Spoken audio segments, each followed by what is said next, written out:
So Jackie, how did you get into cricket? Into cricket or into the club, I suppose? Well, So for both. We bought a house across the road from Downend, and so that's over 20 years ago. We used to go over on Saturdays, enjoy an innings, but it wasn't probably until my son started playing All-Stars when he was 6. He used to walk across the road with his massive backpack and his bat and his little hat. That's probably where our cricketing life started, from that. He then went on to do, we had Sam Harper for a year, and he was his little cricket coach in I think we were calling it an under-9s at that time, but didn't really go anywhere. And he used to get really frustrated with Sam because he wasn't allowed to bowl. They only allowed to, because nobody could bowl straight. It was always cockeyed. So that's how we started. Then that's it then. He was in the junior setup and he's still there 10 years on. I come from a family of volunteers, I think. And I think it's really important that our kids see their parents giving something to the community, whether that's like my mum and dad always used to be on the school PTAs, they always did that kind of thing. And when my daughter started school, that's the sort of thing that we did. We did like the treasurer, we did stuff within school. Husband, football coach, cricket coach. And it's just something that I think we see as really important, that our kids see us doing stuff in the community. So would you say that volunteering then is sort of something that's been passed down to you through your family? Yeah, from my family and from my husband's side of the family. His mum's heavily involved in the WI. So that's always something that we've been brought up as well. I think it is important to do. So what makes Downend such a special club? Well, I felt like a bit of an imposter when I was looking at this question. So I put it out to our committee, because for me, it's a cricket club which is across the road. I haven't got to do an awful lot apart from take my life in my hands crossing the road. That's pretty much it. So I did ask the committee, and one of the ladies came back, and what she was saying is, for her, it's about being the heart of the community, which it is, definitely.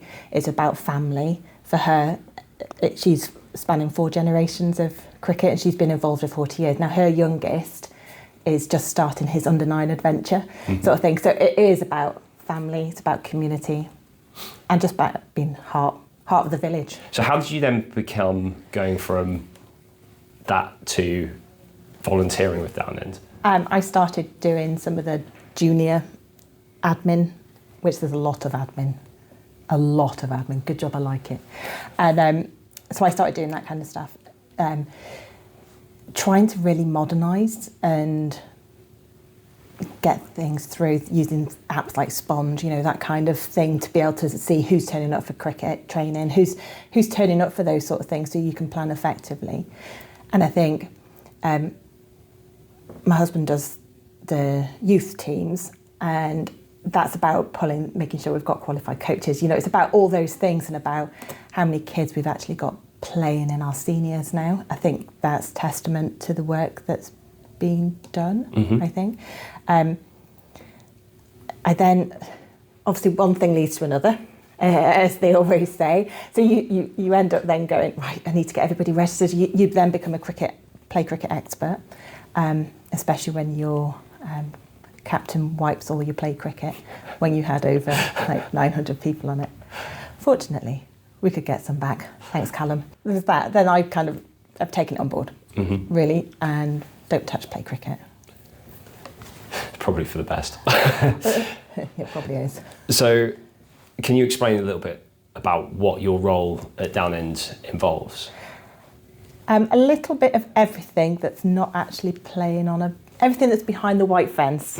Let's think of it like that. So, I'm the safeguarding officer for the club. I also do all the registrations for the club, all the junior admin registrations, all the things like in case of emergencies, code of conduct, all the policies, all that sort of bit has probably had my stamp on it somewhere. So the non-fun stuff. Yeah. Okay. Well, non-fun. I think it's fun. Yeah, but important. Can you talk a little bit about the importance of safe hands and safeguarding in result to? Yeah, it is important. It is really. it is really important. It should just happen, really, and it doesn't just happen, does it? You know, it takes a lot of hard work behind the scenes to make sure that everything, that as a club we're compliant, that we're meeting all of our expected standards, and most of all, we're keeping all of our children safe and our vulnerable adults safe. And what impact has your role had on the club in terms of that safeguarding process? And this is where the imposter part comes in again. I would say probably nothing, but it obviously has, and it does. It's that we can play cricket. We are compliant. We know who to go to when and if we need anything. And I think it's just about being a little bit visible around the club. So we're here today, Jackie, because you've been highly commended by the ECB for your work in safeguarding. How does that make you feel to be recognised like that?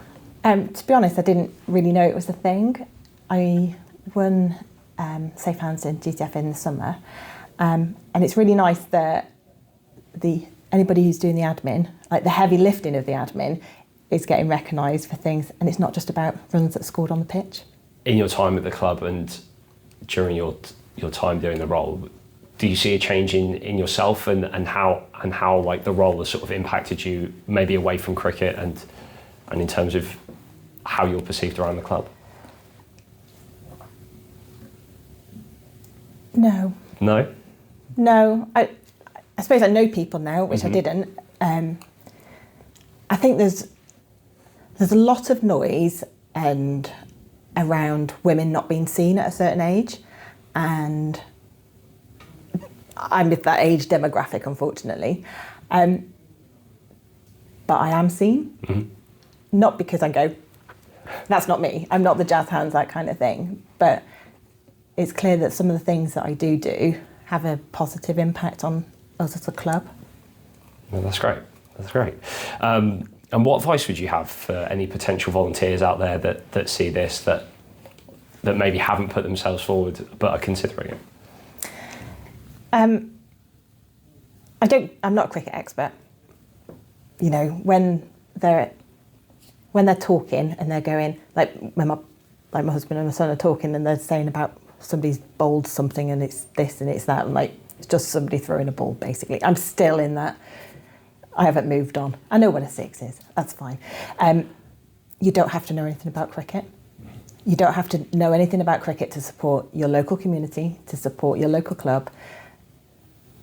You just need to volunteer. And as we approach International Women's Day, I have a feeling I know how you might answer this, but like, how does it feel to be a role model for other women that are involved in the club?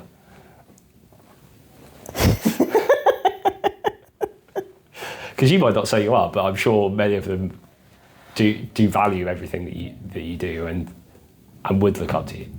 Yeah, I don't think I'm a role model. I think you've got an army of volunteers who are doing an awful lot across a lot of clubs in like important roles. I think we all just need a little bit of recognition.